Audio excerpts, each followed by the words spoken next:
Salam damai sejahtera bagi kita semua. Saya Pendeta Jandri Tumangger akan membawakan ringkasan pelajaran sekolah Sabat yang berjudul Kesombongan dan Kerendahan Hati. Ringkasan ini akan disampaikan dengan terstruktur, terang, dan tuntas melalui program Ini Baru Terang. Sebagai pendahuluan, jika selama ini kesombongan orang lain tampak jelas dalam penilaian dan penglihatan kita, maka pertanyaannya sekarang adalah, bagaimana dengan kesombongan kita? Apakah kita menyadarinya? Pekan ini kita akan mempelajari dampak kesombongan terhadap hubungan kita dengan Tuhan dan dengan sesama. Dan kita juga akan melihat apa yang Alkitab katakan tentang kerendahan hati. Saya membagi pelajaran sekolah Sabat kali ini ke dalam dua bagian.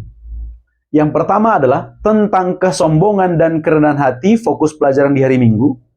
Kemudian bagian yang kedua adalah contoh kesombongan dan teladan kerendahan hati, fokus pelajaran Senin hingga Kamis.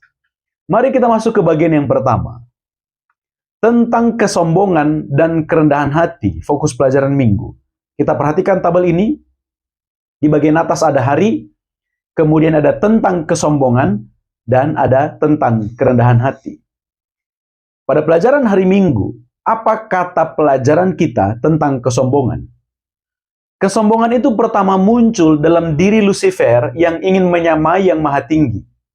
Dalam Yesaya pasal 14.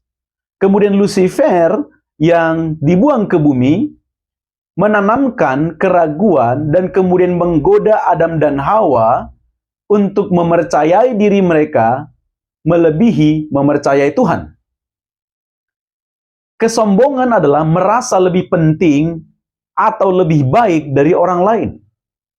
Kesombongan itu berkaitan dengan keinginan daging, keinginan mata, dan keangkuhan hidup berdasarkan 1 Yohanes 2 ayat 15-17. Kesombongan itu ketika kita tidak memuliakan Tuhan atas karya Tuhan yang nyata dalam kehidupan kita. Dan kesombongan itu adalah mencuri kemuliaan yang seharusnya bagi Tuhan, tapi kita mau arahkan itu bagi diri kita sendiri. Lalu kemudian, apa kata pelajaran kita tentang kerendahan hati? Kerendahan hati adalah mengakui bahwa kita bernilai adalah karena kita diciptakan dan ditebus oleh Tuhan. Kemudian, kerendahan hati adalah menyadari bahwa kepemilikan, kemampuan, dan pencapaian yang kita capai sampai hari ini, itu berasal dari Tuhan.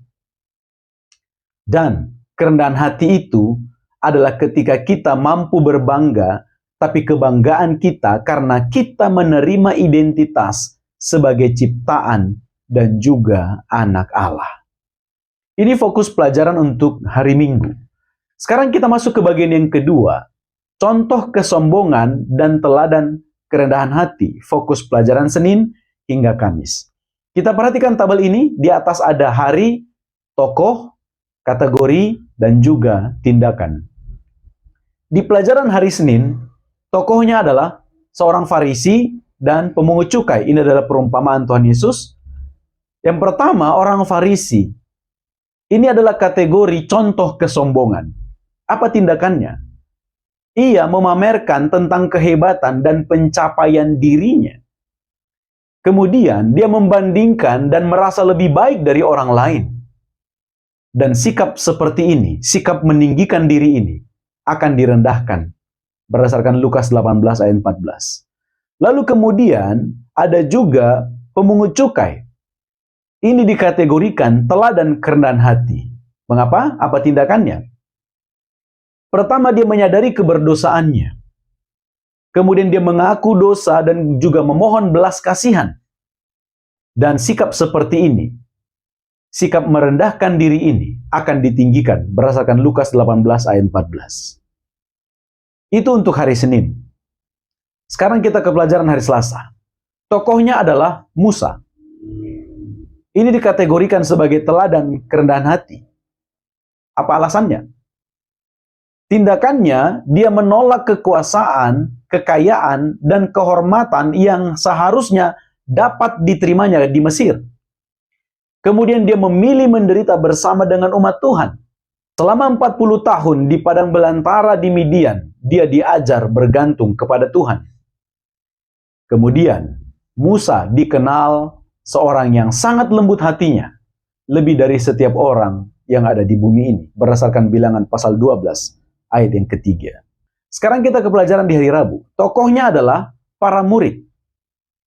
Kategorinya, contoh dari kesombongan. Jadi ada satu waktu di mana murid-murid mempertontonkan kesombongannya. Apa yang mereka lakukan? Para murid menganggap diri lebih baik dari orang lain, sehingga mereka berlomba untuk menjadi yang terbesar di antara orang lain. Kesombongan ini sulit diatasi, karena kita tidak sadar bahwa hal itu ada pada kita, sehingga kita tidak mengevaluasi diri. Kemudian, kesombongan akan menghalangi hubungan kita dengan Tuhan. Itu fokus pelajaran di hari Rabu. Sekarang kita ke pelajaran di hari Kamis. Tokohnya adalah Yesus sendiri. Dikategorikan sebagai teladan kerendahan hati. Apa alasannya? Karena Yesus melakukan hal-hal berikut ini. Yesus sebagai pelayan dalam Lukas pasal 22 ayat 27. Bahkan setiap hari Yesus memberikan pertolongan. Kemudian, Yesus meninggalkan sorga demi mati bagi manusia. Kemudian Yesus melakukan dan menanggung segalanya demi manusia, demi keselamatan kita. Dan Yesus adalah lambang sejati dari kerendahan hati. Maka kita harus memandang kepadanya sebagai teladan kerendahan hati, agar perlahan-lahan dari waktu ke waktu, kita akan semakin menyerupai tabiat Kristus. Inilah ringkasan pelajaran Sekolah Sabat. Semoga menolong kita memahami kemana arah pelajaran ini. Dan saya tetap menghimbau agar kita belajar secara pribadi, membuka Alkitab sebagai sumber utama, dan juga membuka buku pelajaran Sekolah Sabat.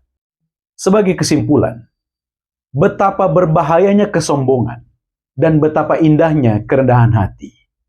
Kita sudah belajar dari kejatuhan Lucifer, dari pemungut cukai, dan juga orang Farisi.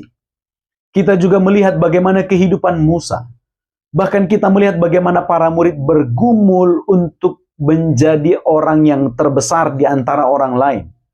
Bahkan kita juga sudah melihat Yesus sebagai teladan kerendahan hati. Mari kita jujur kepada Tuhan.